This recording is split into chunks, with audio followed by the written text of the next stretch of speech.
म्हणजे नात्याने मी तुझा कोण हे तुला कळलं मी कोण नात्याने मी तुझा कोण हे कळलं तुला नाही कसं कळणार पण मी सांगतो हो ऐका तुमचा गैरसमज होतो चुकीचं बोलू नका असं का याला कारण आहे मी आत्ताच कुठेतरी जन्माला ते सांगतोय मग जन्माला आला मी नाते विचारलेच नाही मी सांगतो नातो अरे ज्यानं तुला जन्माला घातलं तुझ्या बापाचा बाप मी हो हो तर अरे आजोबा मग आता काही विचारायला लागतं का विचारूच नको याला माझ्या स्वाधीन याला तू काय करणार ते काय करायचं ते मी ठरवितो. अरे पण मला सांग काय? याला घेऊन तू काय करणार मला याच्या देहात प्रवेश करायचा आहे. पण काय रे मला सांग जन्माला आला तुझ्या बापाने जन्माला घातलं आता हा तुला देह त्यानं दिला मग दुसऱ्याच्या देहात काय शिकतोय या देहात काय घडवलं मी कोण आहे तुम्हाला कळतच नाहीये कळलं रे मग कळलं मग विचारता का मला सांग मी जिथं प्रवेश करतो तर काय होतं मला सांग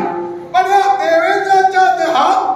प्रवेश कशासाठी करावा अरे तो देवतातील घटक आहे 33 कोटी देवतांचा राजा आहे ती एक जबाबदार व्यक्ती आहे ओ आजोबा हा चंद्राचं वैकीला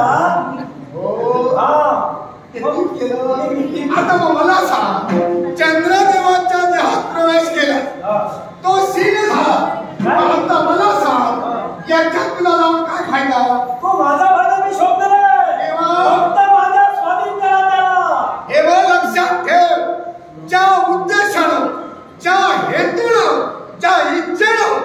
या सत्तेवर तू पाऊल ठेवलाय ती तुझी इच्छा ती तुझी सत्ता आणि ती तुझी मनोकामना परिपूर्ण होणार नाही आणि जर झाली नसेल तर आजोबांना आजोबा म्हणणार नाही मी तुमच्यातही प्रवेश करू शकतो हे बघ माझ्या जवळ येण्याचा प्रयत्न आजोबा तुम्ही करू नका राजा क्षमा मी सांगतो स्पर्श तुम्हाला झाला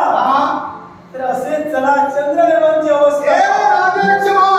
अरे मला बरेच जणांचे परीक्षा झाले पण माझा परीक्षा शास्त्र चांगलंय मला स्पर्श करतोय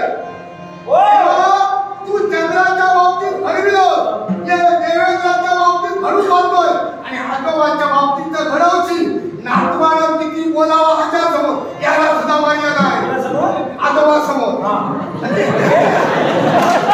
एक काम करा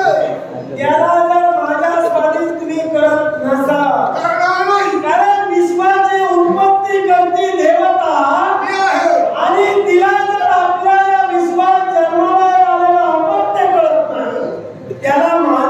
माझी महती विश्वात केव्हाच कळणार नाही